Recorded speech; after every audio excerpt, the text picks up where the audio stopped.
Live from the rooftop of the Hermann London Real Estate Group in beautiful downtown Maplewood, it's the St. Louis Realtor Podcast with your host, Adam Kruse.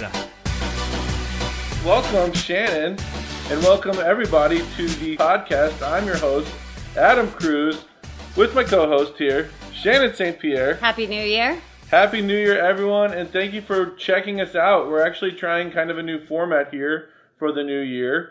We're doing the Facebook Live video. We're trying a new different kind of microphone. We're going to see what Joey, our producer, has to say about all that. Part of the benefit of the reason we wanted to try going live is because we wanted to see if people would submit questions while we were doing the Facebook Live, and hopefully we can just try to answer your questions. So maybe Shannon will pull up her phone and she can kind of watch the video. Second error already. We're 2 minutes in. Shannon, pull up your phone. Well, prepared. We're good. Yeah. So that way you can see if people make any comments or anything like that. And you can see right now Heather Albright's watching. All right. Hey, Heather. But one of the couple things we're going to cover today, or we're going to go over some of the new trends and trends to do, trends not to do, in the real estate market, primarily with like your kitchen, right? Yeah, so totally stay tuned to this one because I think that these are the trends to avoid in 2020, and we are doing them right now in the newest of newest rehabs, and as well as some of this advice we're giving to clients. So we're going to have to kind of talk about it. Love that. And we're also going to do a property spotlight at the end of the show that's going to be about, actually, I think we're going to try to do a property spotlight every podcast, and this time I'm going to go over a couple investment properties for the people that are looking for some cash flow in the new year. Right? We good? Yeah, so I'm excited to hear about those because I know of them, but I haven't heard the details. So. Well, maybe you'll buy them. Maybe I shouldn't even say anything they sound about really good enough that I'm really interested and I might buy them. Okay, cool. So I always like to try to give a quick Hermann London update for anybody who's interested. It's been an amazing couple months, actually. We've had more than a handful of new agents, new to Hermann London agents join us. I don't think we've had any brand new agents join, but I can think of at least five people that have joined the company. We're super excited to have them. One of them's coming back. We're glad to have him back. And there you go. And the main thing that's keeping my focus right now in the last week or two has been our big business planning event. We do this once a year, and it takes a ton of time to prepare because I really have a lot of interest in making sure that it's a great day. So we ask our agents to come and basically spend a full day with us. This year, we're going to talk a lot about finding your core purpose and, of course, setting goals. It's just a really good time for the agents to come and get their plans straight for the upcoming year and kind of get their head pointed in the right direction. Does that make sense? Yep. Cool. It is. I think that everyone should do that at the beginning of beginning of any year. It's just kind of assess and where am I at? Refocus. What are my goals? Yeah. I was just on a vacation and I was talking to my dad about like his bucket list, and we started talking about our bucket lists, and it sort of changed my whole perspective for a few days at least on like what my priorities were and what I wanted to do. And it was King of Bucket Lists is watching, Nick Albright. Yeah, is he? Yeah. All right. Him and Heather, I love it. So do you want to share? Well, on my sure, I'll share one item from my bucket list is I really want to do firewalking. Have you heard of that? Oh, you've got to be kidding. So you walk on fire? Yeah, they put down coals. What brought that to Because it's scary and I'm afraid of it. I can think of a lot of other scary things where you won't catch on fire. Well, I've heard of people doing it, and they said it was like this amazing experience, and they didn't catch on fire. And I just think it's one of those things where even the moment right before you do it, you're going, no, I'm not going to do it. I'm not going to do it. But they put down coals on the ground, and everyone's chanting. I imagine everyone to be going, yeah, you can do it, you can do it. And then you do it, and then it's just like, oh, I feel so amazing. I can't believe I did that. All right. Yeah. So where do they have that experience here in St. Louis? Where? Funny you should ask that. They don't. And I looked into it. I mean, anybody could like light some charcoals on fire or whatever, yeah, and then put it on the ground and do something in my backyard. I think you have to have like the whole before, like the preparing yourself mentally and someone who kind of revs you up. The meditation prior. Yeah, I looked into it actually for our company business planning events. I really did. And it's like... That's the reason no one does it in St. Louis. That's how I know no one does it in St. Louis. All There's right. a company out of Florida that does it, and they wanted like something like $20,000. And I was like, maybe I'll go to one sometime, because it's not everyone's goal, it's my goal. Oh my gosh. No. That's okay. Yeah, that's, I think, few people's goals. But I know people do it. I've heard it's a crazy experience, an enlightening experience, a transformal experience. So all those things. More power to you, Adam.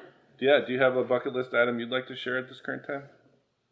No, I just gave up on the whole, resolutions thing. I just want to, just focus on, being in the present, maybe some more meditation for the calming, being in the, so a girlfriend and I just did the goddess cards. It's kind of like tarot cards, but for the goddess. And my whole focus was pretty much finding the beauty in the chaos is what I took from it. Oh, wow. So that's my focus for now. Okay. Finding beauty in chaos. And do you do yoga? No, probably should. Again, one of the things. That's like the mindset thing and all that. Well, or meditation's mindset. Yoga is, what kind of yoga? There's a hot yoga. We're talking Yeah, we're talking about it all. Anyway, moving on from that. Shannon, you sent me a message just a couple of days ago, something we wanted to talk about today because this gorgeous new listing right by where you live, right? Yeah, 2 blocks away. I've always looked at this house. I've always wondered what it looks like inside, right? We all have those houses in our neighborhood. Even for us, as real estate agents, we drive by houses all the time. We walk by them when we're walking our dogs and go, oh my gosh, that house is so beautiful. You dream about it. This is one of those houses that's truly, it's an older home, but it is unique even for the area. So it has a little bit of different design to it. It's a little bit bigger. It's set back a little further than the rest of the houses. To me, I fantasize that it's probably was built by someone who was wealthy or Great prominent. Gatsby. So it really does have that feel, right? Mm-hmm. So it's, I saw the sign. It's been coming soon for a while. It finally came live yesterday. And so... Well, we naturally look at it. We totally naturally look at it. So I looked at the listing, looked at the photos. I sent it to you to kind of look at too. You scanned the photos. Yeah. The photos are really beautiful. They came out really great. It looks like an amazing home. And it doesn't look so bad. Yeah, the price point seems pretty right on. Yeah, it seems right on for the area. But after I got done with looking at the photos, I sometimes then go down to the comments. And the one thing that really bothered me about this listing was in the agent comments. So not the comments that the public can see, but the comments that only agents can see in the MLS is not included in the sale. And I'm always like, this is one of my pet peeves when it comes to selling a home. But this list was rather long, and it was the pool table, the sauna, which to me... So we'll see stuff like that. Or chandeliers is a chandelier, whatever. Which again is still a pet peeve because change it out, and we'll kind of go through that. Yeah. But then additionally, so what was not included was this, in the back, out the back door, they have this kind of raised deck, and on it is this attached slide for the kids and like a little mini rock climbing wall. It's totally kid thing. And so you have these elements that are really, truly built on and attached to this deck. And then, so those are not included. And then there's this kitchen in the basement. And it's pretty swanky for a basement kitchen. I got it. Yeah. So it has a Viking stove. It has like a really nice, large refrigerator. I mean, it's a full kitchen for the basement. Well, those items are not included. Yeah, the whole kitchen in the basement is not included. I think the cabinets stay. Okay. But here was my pet peeve, and the reason I sent it to you is I think that that's really wrong. I think this borders on false advertising. And as a broker, you might have something to say back to that. But so you have these photos and of all these items that are not included in the sale. You specifically have a photo in there of the sauna. I mean, because you're not taking a picture of the room. The only thing in that photo is the sauna. That's interesting. It's I could argue, it's kind of like furniture. That's not included. Yeah, and the sauna, I'm like, that's kind of a 50-50 personal thing. Property yeah, anyway. so I'm like, okay with that. And then they have the antique pool table. They said that's not included. Okay, I wasn't expecting it to be. We never assume the pool table is or furniture. And the sauna, I do kind of go, well, we'll see if they're willing to leave it or sell it, or it probably doesn't stay because it's just simply something you unplug and move on, just like a lamp. Right. It's larger, of course, but unlike the kitchen in the basement, I think that if you're really wanting to take those things with you, like the Viking stove and your deluxe refrigerator and whatever else is not included in the sale, like take those out, put them in storage, and replace it with the cheapest thing from Lowe's. I don't even care. But present what's going to be for sale, because this is a whole new level because when we come against occasionally chandeliers is a really, it's a common thing where people say it's not included in the sale. My personal advice to sellers is if it's not included and it's normally anticipated that it is included in a sale, remove it. Go ahead, take it down, pack it away, and put something else up. Because now you say that's not included, that chandelier over there is not included. Well, then what, are you just going to take it out and now we have these wires hanging out? Now when we make our offer, we have to kind of argue about what it's going to be and where you're going to buy it from and which ones and who's going to install it and all this kind of stuff. Yeah, so now you've created these whole new roadblocks when so not only are we trying to negotiate a sale of a house, but now we have to figure out what's going to happen with that chandelier. So that chandelier alone is always trouble causing. Like it muddies the waters. Now we've taken it to a whole new level where you have this kitchen that's not even included, when kitchens are always included. It's even pre-marked in the contract. Yeah. Are you sure that they're not including the cabinets? Or that they are including the cabinets, I mean? I didn't see the cabinets. Maybe... Because, I mean, so what I would say, like, I can wear my broker hat and say what they're doing is legal. It's fine. When we write the offer, we have to put in the, paragraph 2, the items not included. We have to say kitchen and basement or stove, right? The refrigerator we don't need to mention because it's naturally not included. But if they want to keep their cabinets or their countertops, then we definitely need to write that into the contract that they, that they're not included. Yeah, but it says in the contract the stoves are always included. Yeah, that's what so I'm now saying. we have to write this exclusion. We need to exclude the stove. But, and maybe the countertops or whatever if they're taking those. But I think that's a really wild experience for a buyer to walk through a home and be like, I know this is what you're looking at and they're always included, but this is not included in this case and scenario. It's really interesting too. Like you said, it's in the agent remarks instead of the public-facing marketing remarks. Mm-hmm. And so the person who's looking at this home online doesn't know that until later on, or their agent has to tell them, or they probably have like a little card. You go down to the basement, there's this, I love the kitchen. What's that card say? Kitchen's not included. So. Right, but that's part of the draw too, because this basement is, especially in the day where Airbnb is very popular, people are going, this house could potentially house an Airbnb unit in the basement because it has a full kitchen. Right. And now you walk into this house and it's completely different from what you were expecting when you walked through the doors.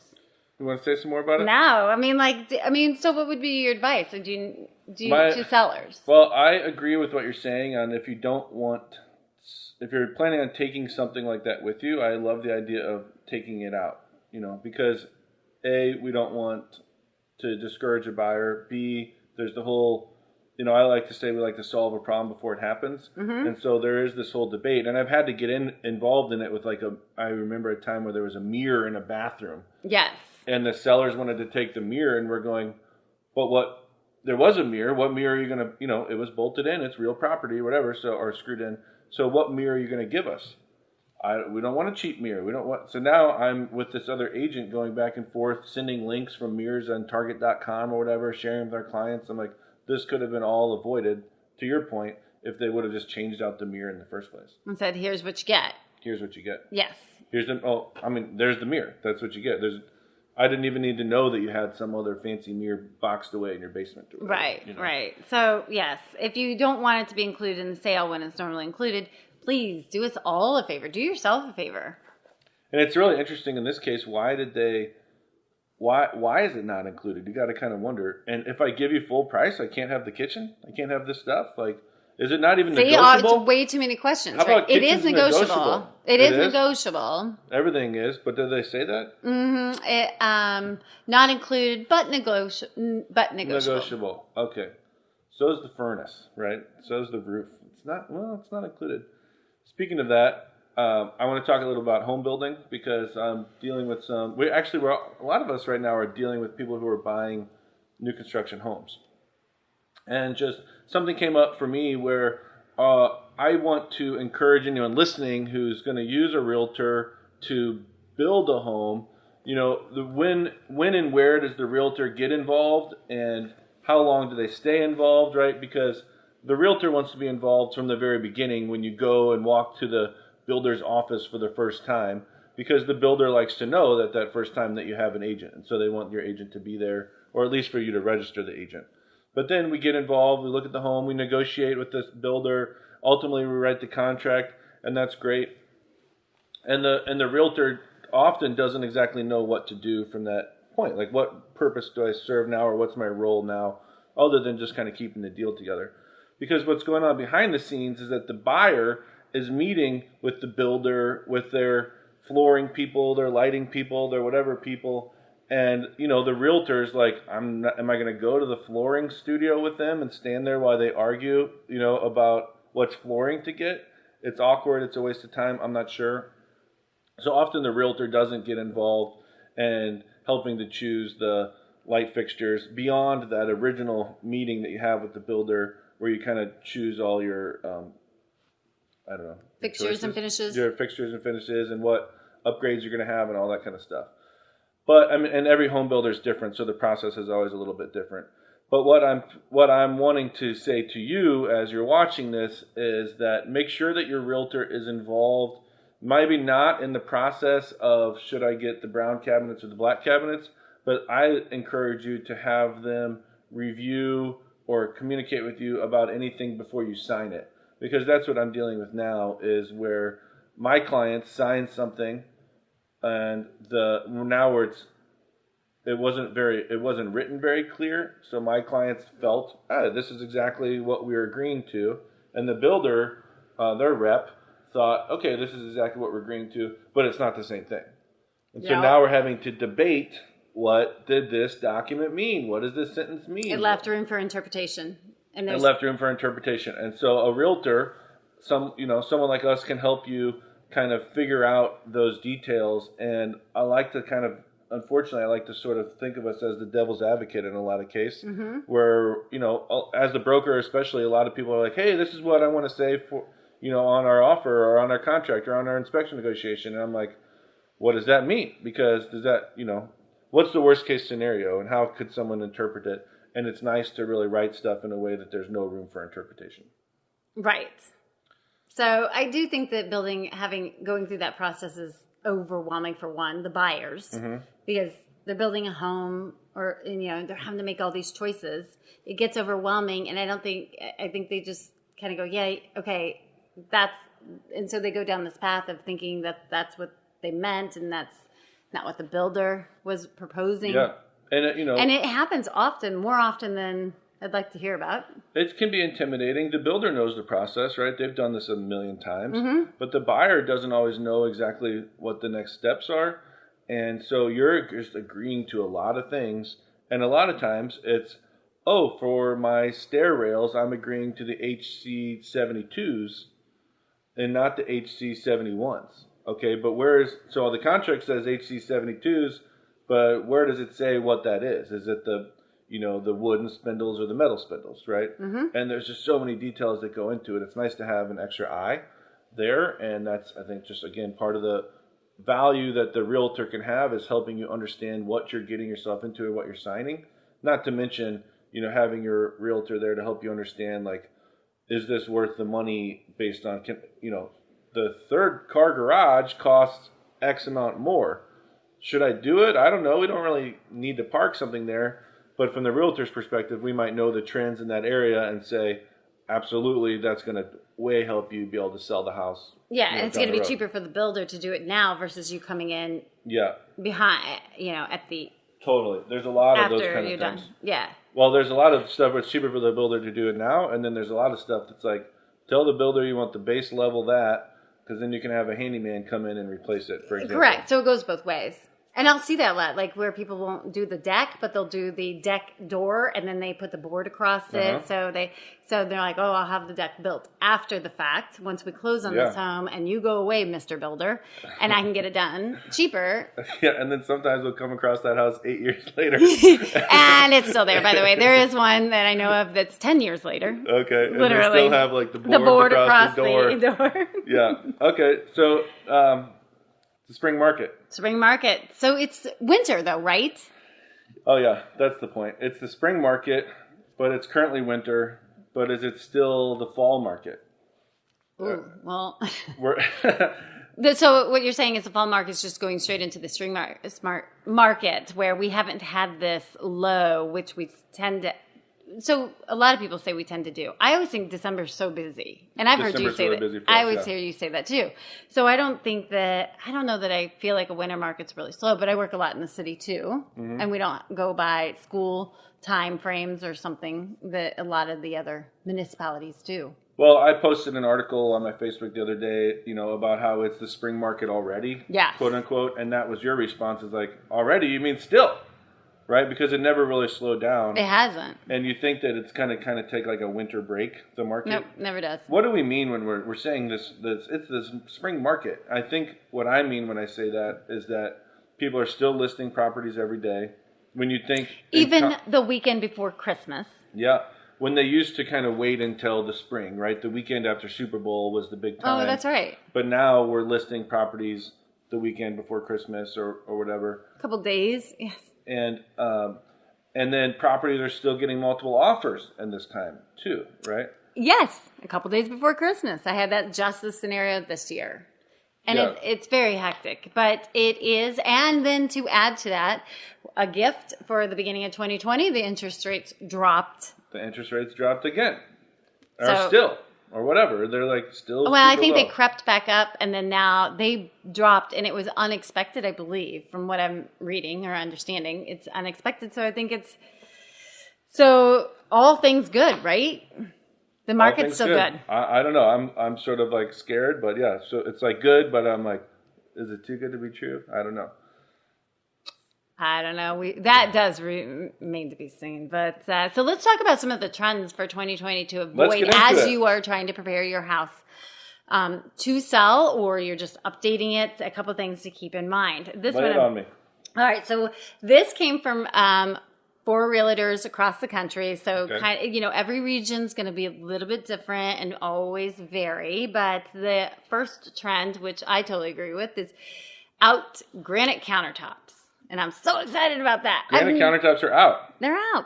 So are we going to go to solid surface, other types of solid surface, or what's coming in? Yes, but I've never liked granite. I've never been a personal fan. I always think it's too busy because usually you'll see the cheaper granite in... I love mentioning that the first time I bought granite for a house that I was living in, it's exciting. You pick it out, you go, and I put my credit card in the machine, and I take it out, and then they go, okay, so... couple things. How to maintain your granite. Don't put citrus on it, blah, blah, blah. And I'm like, huh? Yeah. What? I thought I was buying this because it's like this impenetrable whatever thing. No. It's like sensitive. It's a sensitive countertop. It is. But I think what's interesting now that you say that, because what is in is we're seeing more marble, which is super temperamental, like rings all the time. Like that, I think that I'm not I love the look of marble. I love it, but it's not real life. Is marble always that kind of like white with sort of like some sort of gray swirls in it? Yeah, gray, sometimes with a hint of green. Okay. So you never have a red marble? I don't know. You probably could. There are probably some exotic marbles. But the ones we typically see is kind of, if you see a white. Oh, yeah. I think you can have some pinks in there. Yeah. Okay. I do have a table. Our table at home is marble. And it's always forever has rings on it from glasses. It's just, it's probably not. Is marble more expensive or less expensive? Oh, it's more expensive. More expensive. Oh, it's more expensive. So we're stepping up our game. Everyone's got granite. We're going to marble. Except for, so now what's in, of course, is the quartzites, the solid countertops, but not granite. So I see those as not as busy, a little bit more subtle. Okay. But also wood. Yeah, you were mentioning wood. Is it butcher block wood? No, so now you have a lot of different options. So you have a butcher block, you have different species of wood. You could combine different species into one countertop.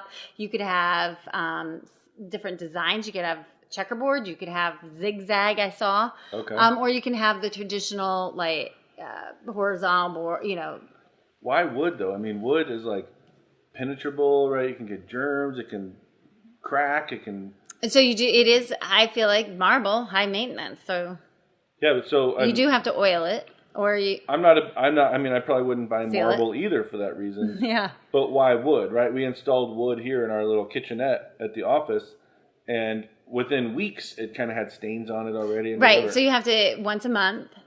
Oh, okay. Once a month, it's a mineral oil. List. Yes. Oh, okay. Yeah, so go ahead and add that to the cleaners list of that, do a little mineral oil. Okay. Yes. So wood is really for that person who loves to polish or just kind of loves to do, to them, polishing something would be kind of like somebody else's yoga.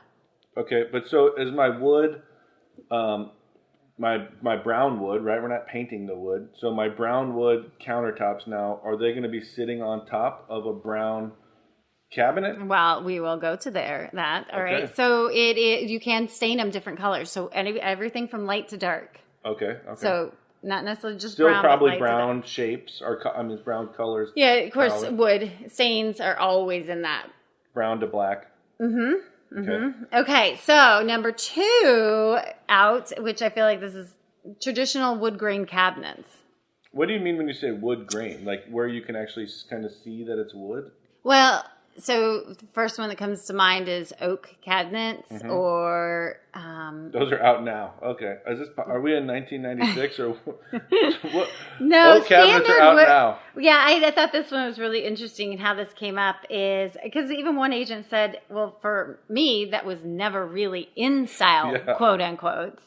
But I guess any kind of wood cabinet. So we're moving into colored cabinets. We're moving into black cabinets. We're moving into painted cabinets, even white cabinets. Yeah, but the blue you'll see. But I think the wood cabinets, the traditional wood grain cabinets, we've been moving away from that for a long time. So I kind of was like, well, of course, that's not my recommendation is to go buy wood cabinets, but maybe some, like white cabinets, the gray cabinets that you're seeing all the time in rehabs are, I guess, really more the trend. But what I feel like I see more for 2020 is the colored cabinets, which I love. You need to make sure you do it right. And so sometimes they have different colored cabinets here than different color under the island. So two-tone is absolutely. I mean, even I have that. I have white kind of cabinets around the perimeter, and my island is black cabinets. Does that make it easier to go to like the Habitat Restore and just buy stuff? It's like, it doesn't have to match. It's all good. Well, it needs to go together, but not necessarily, the matchy-matchy thing, maybe not necessarily. But I also think that it's breaking up like a monotone. Like, so you can't, I think it can be also overwhelming to have all blue cabinets, right? Uh-huh. So if you have blue on the bottom, white on the top, it kind of breaks it up. It doesn't make the space so dark. Okay. And then you were saying something about like cabinets not having fronts on them now, or what other trends are there in number cabinets? 3, right? Open shelving. So this open shelving thing that we've been doing is not necessarily top cabinets, but the shelving, like the reclaimed wood look shelving that we're putting in rehabs or that you're seeing people kind of go to. I thought this one was really interesting and super debatable because that's been a really big trend, I feel like, just more recently. So now it's out, but some of the argument is how long does that open cabinetry really stay nice? So you can, you might move into a home with open shelving in your kitchen, and buy some plates and some really nice glasses or something to put there, but then they get broke and then you just replace them with mismatched stuff, and then you have, guess what, life comes along, you have a few kids, and now it's nothing but sippy cups and is it like just the bottom row is open? Because I don't want to see your Fruit Loops, right? Right, these are the upper cabinets, where you see they just do reclaimed wood. I mean, it's the upper cabinets, but it's like, because now you've sort of seen like the stacked uppers too, right? And where maybe like the bottom row is bottom upper is open. Yeah, so I have seen that. So, or you see kind of mixed where you have a couple upper cabinets and then just a few, like some shelving to kind of keep the open air flow of a kitchen. But you can keep the Fruit Loops in a closed one. Yeah, or in a pantry or something of the sort. I don't think through that. Cups from like the Post and wherever else I go. It's like, those aren't moving and from Hermann London. Hermann London plastic cups. I do. So I think that a couple of realtors' points were, is this? It's something to kind of think about, because is it really truly a long-term solution for when you're in the home, because life changes, right? So we're not going to have, we have plastic in a plastic world because we have kids, right? Mm-hmm. So it's not the china that we were starting off with when me and my husband, We have our nice stack of plates that we got from our wedding. But that are all chipped now, to be honest, so. I want to bring some like old, you come over and you bring like a appetizer or whatever, you leave it there. I'm like, can I put it in the cabinet now? It doesn't look pretty anymore, No, right, exactly. So I think that it's I think that one's more food for thought. Food for thought, all right. Yeah, when it comes to that. So number 4 is, of course, closed off kitchens. But this has kind of been a trend. And that kind of feeds back into that number 3, that open shelving. Because we're opening kitchens up to the living areas, because we've been moving towards open concept for a while, right? So a kitchen that's closed off. We're saying the trend to stop is closed off kitchens? Yeah, so because people are wanting open concept. But I feel like that's been a thing for a while. So I don't know that it's just now, but these are like the absolute things. If you're redoing your space or you're doing a rehab, closed off kitchens are a huge no-no. But I think I feel like we've known that for a while. So when you go into the house, you're thinking about rehabbing it or thinking about buying it to live in, one of the first things you should be talking about is, can I get this wall down? Yeah, so opening up the kitchen to the living areas to make it more open concept. And if I do, where am I going to put all my open cabinets? Right, so then that feeds into that open shelving. Now here's something interesting too that I saw that is an actual trend coming in part 2, but I have a feeling this is a different price point. So dirty kitchens. So I hadn't really actually heard of this. Stop dirty kitchens? No, dirty kitchens are a whole thing. And I would say the best way to describe them is a butler's pantry on steroids. So people are, as they're creating these open concept floor plans, kitchens are now becoming part of that open concept. So when you have guests over or parties or something of the sort, to have your kitchen be such a mess because they're no longer closed off from the main living areas, to have it be like a mess, this is that solution. So we have, we had butler's pantries at kind of one time where you throw all the dirty dishes, and it might have a sink and a dishwasher. Oh. But now these dirty kitchens are literally going to small kitchens that are complete kitchens: stove, a refrigerator, a mini refrigerator, shelving, prep space, so that your caterer, because I guess that's a thing, it can come in and actually work in that space, and you throw all the dirty dishes in that space, so it can be it's a legit working kitchen for when you have parties, and keep the dirty or the working space in this new area. I didn't realize you're saying we need to have a separate kitchen that we're going to call. But they call them dirty kitchens. Okay. So you're talking about an actual room. I thought you were just saying like put away your Fruit Loops, but you're saying like that room at your house. Yeah, I have a butler's pantry, which is truly meant for. You're going to make it into a dirty kitchen. No, I don't have enough room for a dirty kitchen because I don't have enough room for a stove or necessarily a refrigerator, because that refrigerator is usually occupied by beer. I need a stove in there. I mean, if I'm having people over, I can't warm the cheese up on the main stove? Well, I guess you could, but this is that step up. The step up is these dirty kitchens are a step up from what a butler's pantry used to be, which is like mine, which is a dishwasher, a sink, some shelving, and a place to just throw stuff from a party and keep it out of the main kitchen, which is, our house really is circled all around that main kitchen when we have people over. They should make a trend that's called "Get the heck out of the kitchen." When I come over to your house for a party, get the heck out of my kitchen. But it doesn't matter how small your kitchen is. It's where people are and will be. It doesn't matter. Is that because the food is there? Can we get out of the kitchen? Kitchens are where the heart is. Right, but now we have 2 kitchens. So everyone's going to go hang out in your dirty kitchen. No, that's the whole point, is you hang out in the main kitchen, and this dirty kitchen is kind of behind the walls. It's in its own room. For your caterer. Yeah, so you can, mm-hmm. I guess. I read the caterer part, and I was like, oh. Oh, okay. So the caterer now brings the appetizer out of the dirty kitchen into the main kitchen. Yeah, and it's a working space. Out. So it's a working space, dirty dishes and all that. And so the kitchen can stay presentable. I need a dirty kitchen. Clearly. Can we turn one of the bedrooms into a dirty kitchen? We already have a dirty kitchen, but we need another dirty kitchen. Yeah. Well, you need a clean kitchen now. Okay, that's an interesting one. And I thought that was interesting. So, okay, so number 5 on this list, though, is dark paint and wood. I'm like, so... And are we still in the kitchen? Yeah, I think throughout the house, though, because as your kitchen flows to the main living area, because now, remember, it's open concept. Mm-hmm. So now these are dark paint and wood. Well, I disagree because I think that there's a lot of... I think one of the main trends across the board is something bold. But it's not dark paint throughout. It's an accent wall. I mean, you know, like in the rehab I have a black accent wall. You do? In the bathroom. Cabinets? No, in the bathroom though. Okay. But bold. So bold colors are in, but it's not throughout. So you're not trying to create this really dark color from the kitchen to the main living area. You're trying to keep everything light. Well, your rehab was amazing, by the way. Awesome job. Thank you. I'm proud of it. Proud of you when I went over there. But did that dark wall in that bathroom somehow make the bathroom feel bigger? Not bigger. It's just a luxurious. Because you know how a lot of times in basements now, instead of putting drywall in the ceiling, they're leaving the ceiling open to the floor joist, and they're painting it black because it makes it feel, I guess, more open or taller or whatever. That it didn't have that effect. No, not in this case, and I wouldn't say in a bathroom scenario. And I think it was a bold choice. Trust me, like it was a risk. Right? Like, well, you had a lot of kind of black accent stuff throughout that house, right? Right. Everything's black and gold. It's bold wow factors throughout. Everything's kind of this white palette with these bold white and gold. Okay. So, yes.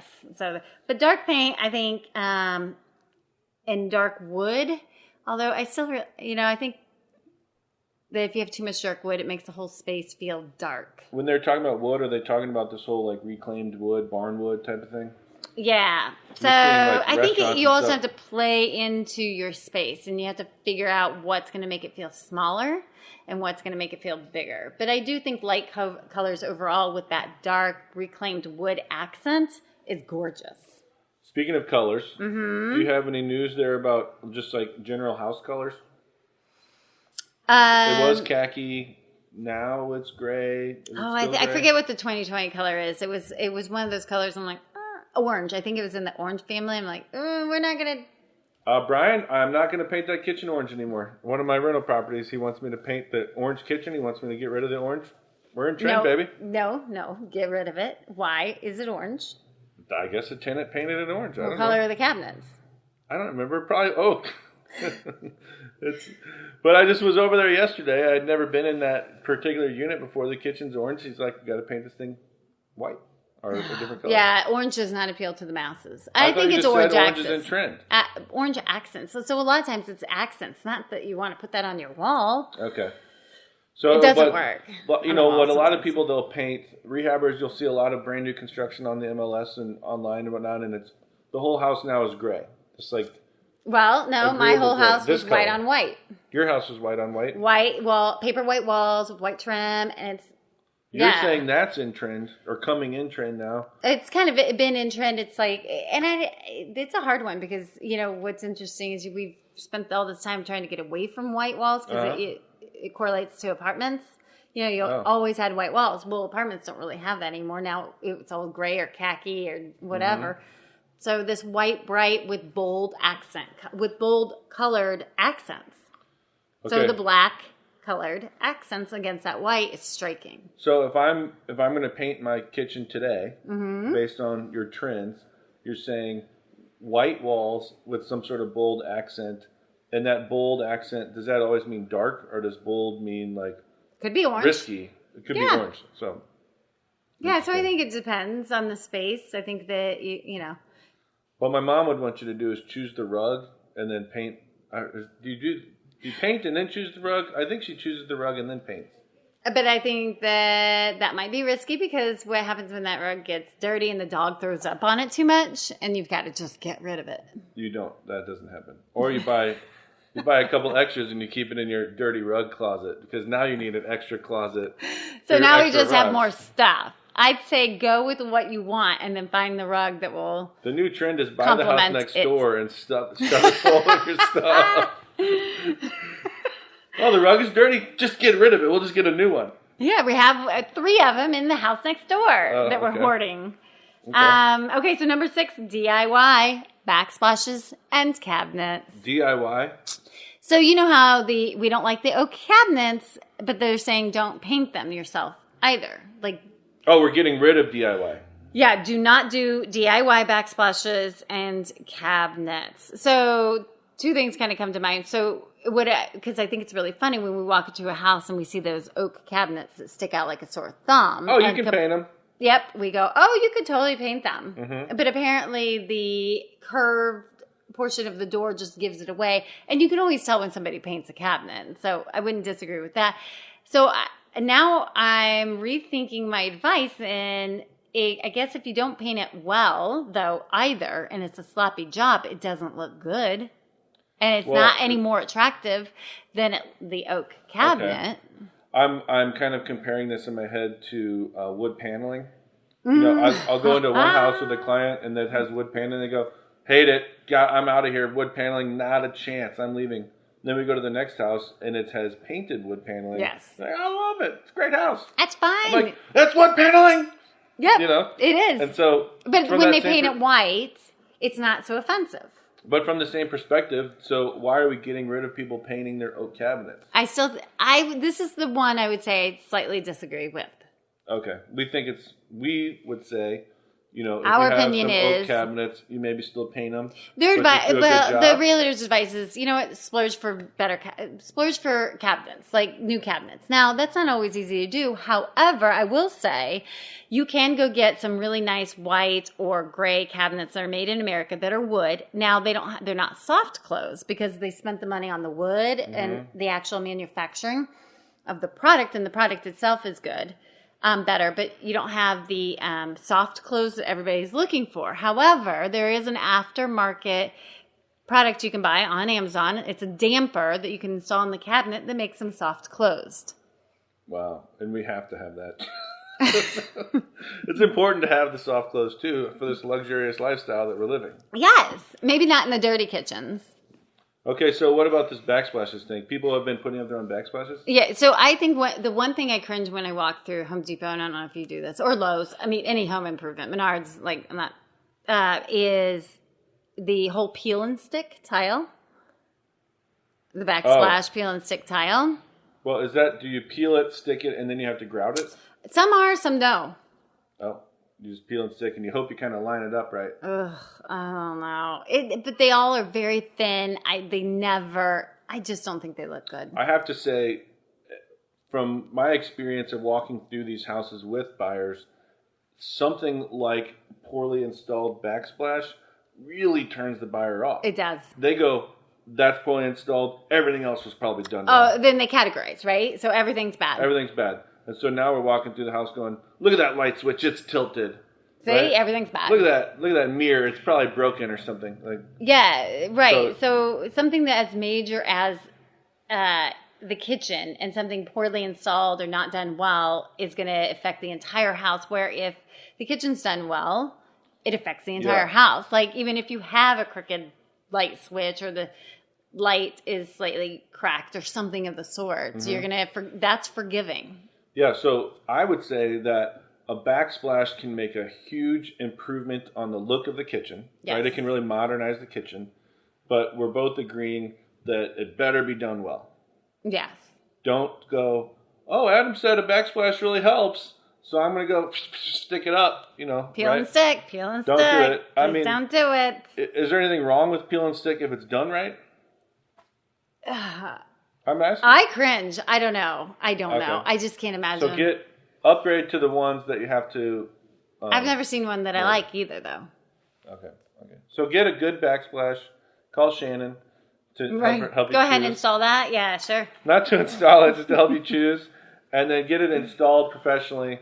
And then your kitchen will look better, especially if you're going to go sell the house soon. then also people will have a more positive impression about the rest of the property. Right. And I think the other thing about the cabinets, too, is that people want to go out and get the stock cabinetry, which, again, you can make modifications aftermarket to make them seem more expensive. But the mistake I see often is people will put in 30-inch cabinets. Uh-huh. Oh, they're still buying 30-inch cabinets because they're saving money, or why? Mm-hmm. A lot, yes. You save a lot of money, but you have these tall ceilings, and then the cabinets seem so dwarfed. Mm-hmm. And I think that looks just like a sore thumb. I think it does not look good. Go just slightly more for the 42-inch cabinets. Yeah. I would like to say that whatever, cabinet color or whatever you're buying, I really do encourage wood, solid wood, or solid something, because when you get I think it's mainly white ones that are kind of like, have this like plastic overlay or whatever on it. The laminate overlay? As soon as that gets wet, it kind of starts peeling off. And oh, does it? Yeah, especially I've noticed it like in rental properties where you will, the person wants to just buy the cheapest cabinets they can, so then they put them in, but then they're getting wet. They're kind of around the kitchen sink area, and so now you end up replacing those more often. Well, I will say, so that remains true for painted cabinets as well. So even not like personally painted, but when you buy those white cabinets, those are all painted, no matter what it is, because they're real wood. It's still wood. They're just factory painted. Or they're the laminate kind. One or the other, right? Yeah, or I think you have laminate, or now I think you might have metal from IKEA too, which might be a better option, because the painted ones, the same thing happens. The paint starts to get wet, and after a while, it starts to chip off. Yeah, so number 7, ornate anything. What does that mean? Ornate. Doilies? Is that a doily? Oh, God, please. Yes. Yeah. Intricate handles, decorative wood, styled cabinets, fronts. So I think we've moved to that missionary, just sleek line. Yeah. Okay. So sometimes like on the top of the cabinet, there's like a little decorative thing that has like these little knobs or whatever on it. Take it off. Yeah. And then cabinet pulls and opener, something very sleek, clean lines. So is that kind of like Victorian is out? Is that what that would be? Victorian's pretty ornate, yeah. I would say Victorian. But then number 8 is mismatched styles, right? So you can't have shabby chic here, farmhouse modern over there. The whole house needs to flow. No matter what you decide to do, kind of make it all flow. So don't have mismatched styles. Of course, at the same time, if it's all mismatched, isn't that matched? Oh my gosh.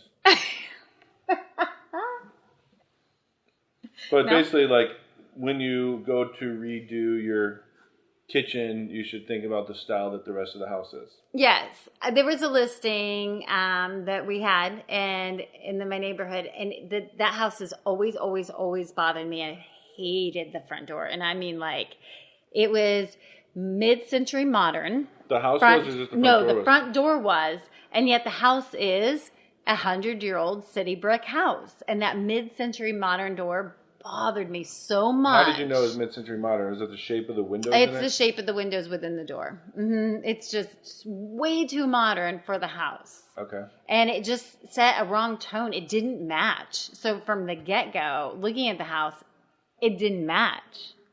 And you walked in, because it was recently for sale, looked at the photos, everything inside was modern, mid-century type furniture. And to me, I was like, once you get into the house, because we've updated these houses so much, like that was fine once you got inside, because it all flowed.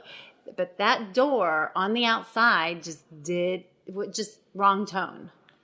We got to start wrapping it up here. Actually, my battery's about to die, it looks like. We wanted to give the property spotlight real quick. Oh, tell me about your properties you have for sale that I might want. You might want these, actually, and you might want them too. I just got the call yesterday, so if you ask me a question, I don't know the answer. Bear with me here while I'm putting it all together. But this is a client we work with a lot. We're managing the property. It's 2 houses that are in Country Club Hills. Are you familiar with where that is? Is that by North County? Is that North County? It's Norwood Country Club. It's right across. It's on Jennings Station Road, I guess. Okay, There's a little so up by Jennings, yes. Called Country Club Hills. It's interesting because it has the mayor, the fire chief, the police chief. Don't Are quote they me all on in one? But it's all the same guy. Yeah. right? And so, but these properties, these two houses are $40,000 each. Both of them have been updated. One of them is currently rented. She's been there about 2 years. I believe the rent is $715. So that's good. Those are good numbers, right? And then the other one is ready to be rented, or I think they're just kind of finalizing things with the mayor, police chief, whatever. How big are they? 2-bedroom? They're, I should have known you're going to ask. I think they're 3-bed, 2 baths. Oh my gosh. But reach out and I'll give you all the details.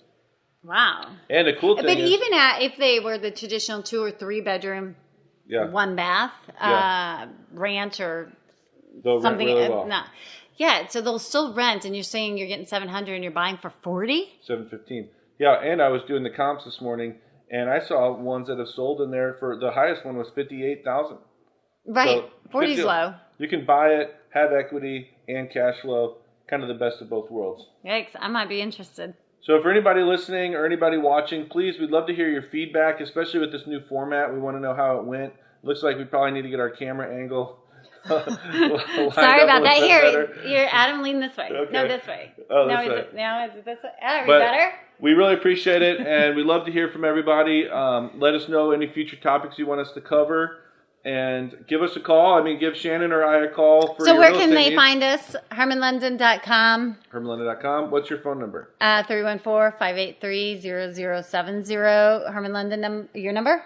Well, you can always call our office, 314-802-0797. But we are realtors, right? We do want to help people buy and sell their properties. Yes, and Facebook. We're on Facebook. Instagram. You can just Google, search Shannon St. Pierre or Hermann London or Adam Kruse. So definitely, if you found any information in here helpful, give us a thumbs up. And a positive comment. Yeah, we're going to start asking for that. Yes, we really appreciate it. Thanks very much. Thank you. Take care.